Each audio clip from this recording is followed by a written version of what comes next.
నమస్తే, నేను ప్రియాంకరావు.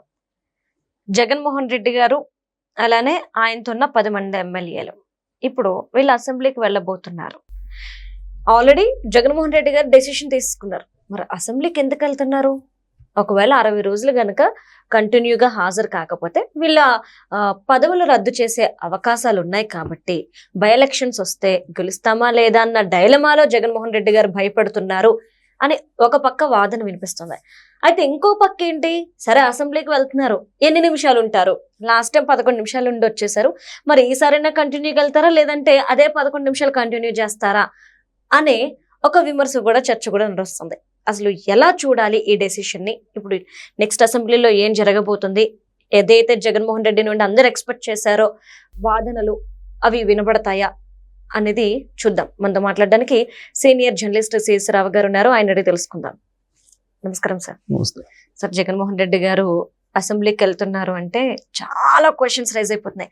ఎన్ని నిమిషాలు ఉంటారు, లేదంటే ఎన్ని రోజులు వెళ్తారు, ఆయన ఏమేమి మాట్లాడతారు, లేదంటే సంతకం పెట్టి వచ్చేస్తారా, అసలు ఎందుకు వెళ్తున్నారు, అసెంబ్లీలో నేను అడుగు పెట్టను అన్న వ్యక్తి అసలు ఎందుకు వెళ్తున్నారు? ఇన్ని క్వశ్చన్స్, మీరేం సమాధానం ఇస్తారు? అసలు ఇన్ని క్వశ్చన్స్ రావడానికి కారణం ఎవరు?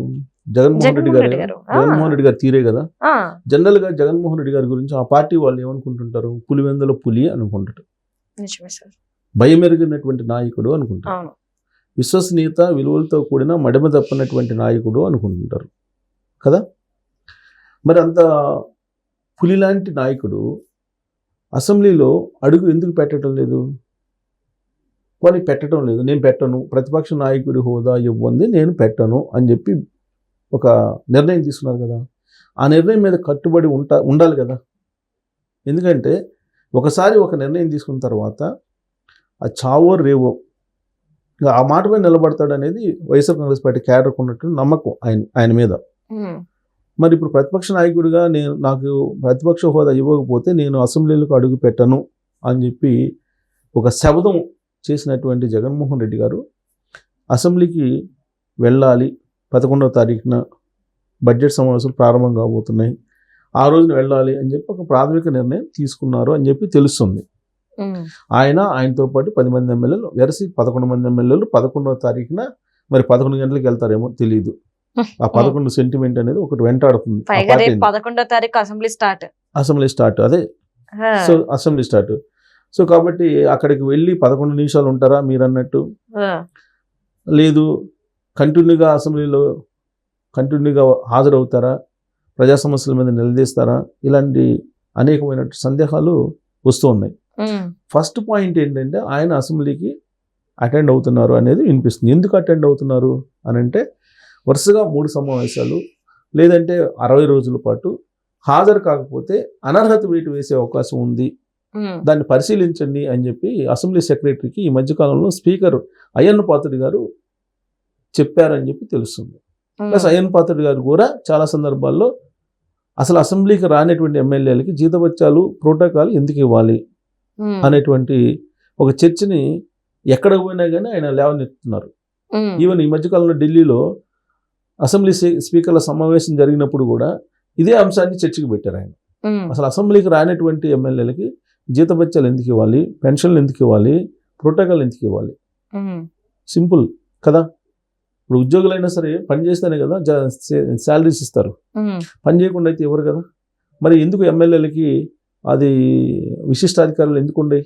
హాజరు కాకపోయినప్పటికీ శాలరీస్ ఎందుకు ఇవ్వాలి? ఇప్పుడు కోట్లాది రూపాయల శాలరీస్ తీసుకుంటున్నారు వాళ్ళు. 11 మందికి దాదాపు ఒక్కొక్కరికి ఎట్లేదన్నా కానీ ఒక 50-60 లక్షలు ఉంటుంది జీతభత్యాలు కానీ, ఫోన్లు కానీ, ఇవన్నీ రకరకాలు.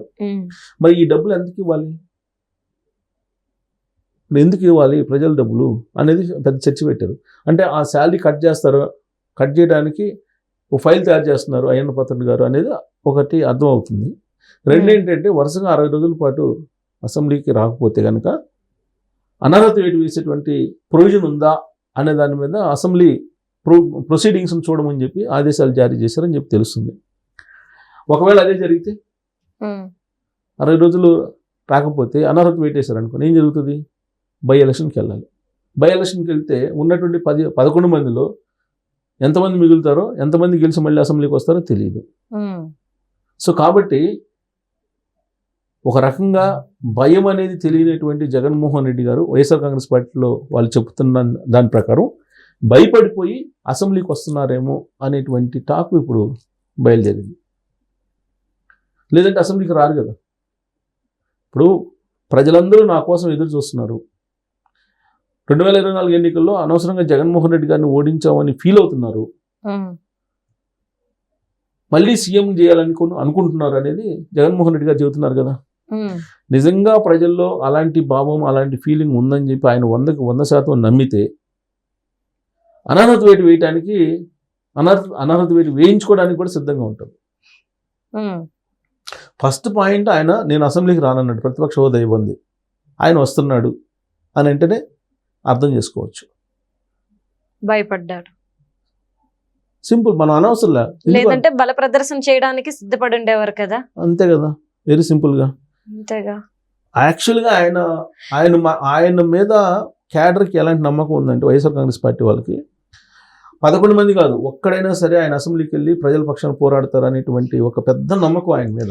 అంటే సార్ మీరు అసెంబ్లీ అంటే గుర్తొచ్చింది, ఎవరైతే గవర్నర్ గారు ప్రసంగం తర్వాత ధన్యవాదాల సభ ఇది అయిపోయిన తర్వాత లడ్డు సంబంధించి అలానే మద్యం కుంభకోణం పక్కన పెడితే లడ్డూకి సంబంధించిన చర్చలు నడుస్తాయి, దీనికి సమాధానం వైసీపీ వాళ్ళు చెప్పలేరు కాబట్టి ఎవ్వరు వెళ్ళరు అని కొంతమంది ఫిక్స్ అయిపోతున్నారు.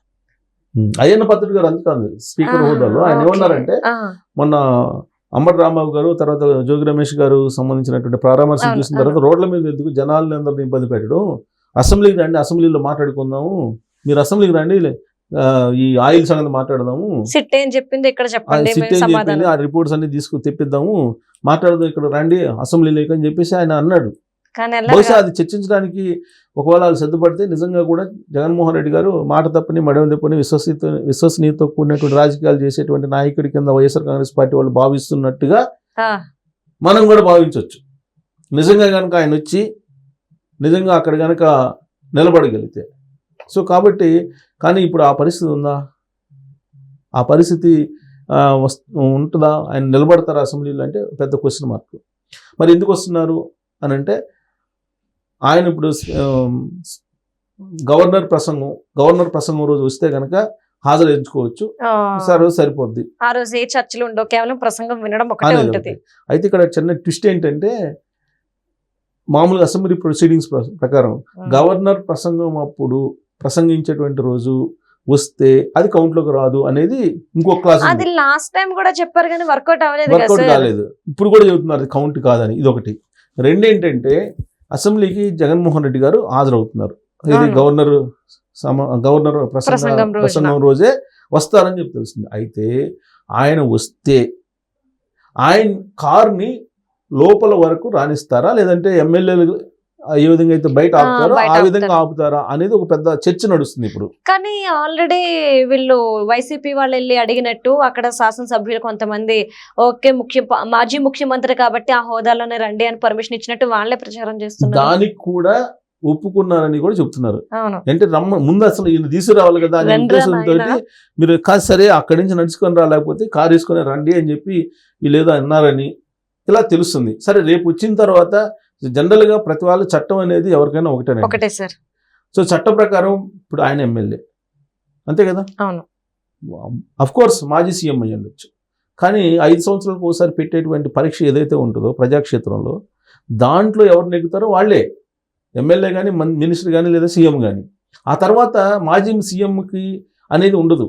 మాజీ సీఎం అయినంత మాత్రాన సపరేట్ ప్రోటోకాల్ అనేది ఉండదండి. రైట్. సో కాబట్టి రేపు అలౌ చేస్తారంటే ఏమో అది విశిష్ట అధికారాలు స్పీకర్కి ఉంటాయి కాబట్టి స్పీకర్ ఒకవేళ అలౌ చేస్తే ఆయన కారు లోపలికి రావచ్చు. ఇదే ఫస్ట్ అసెంబ్లీలో కూడా క్రియేట్ చేశారు. జగన్మోహన్ రెడ్డి గారు వచ్చి ఎమ్మెల్యేలు ప్రమాణ స్వీకారం అప్పుడు వచ్చారు, ఎమ్మెల్యేలు ప్రమాణ స్వీకారం చేశారు కదా.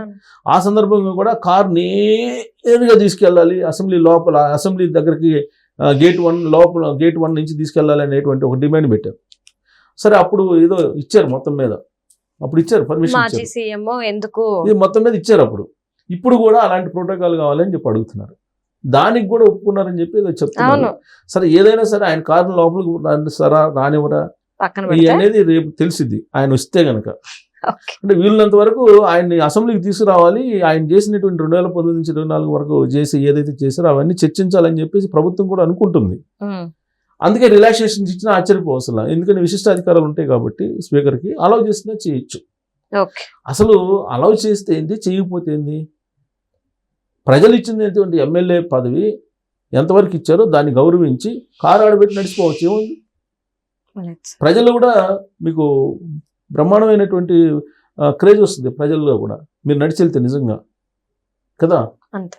కాదు నాకు ప్రతిపక్ష హోదానే కావాలి, నాకు కారు లోపలికి డైరెక్ట్గా సీఎం ఎక్కడ దాకా అయితే కారులో వెళ్తాడో అక్కడ దాకా నాకు కూడా కారు తీసుకెళ్ళి నన్ను దింపాలి, నా కాన్వాయ్ని అలౌ చేయాలి అని అంటే ఇది కేవలం వివాదం కోసం క్రియేట్ చేసేది తప్పితే నిజంగా ప్రజల కోసం, ప్రజా సమస్యల పరిష్కారం కోసం ఆయన ప్రయత్నించట్లేదు అనేది జనాలు అనుకుంటారు.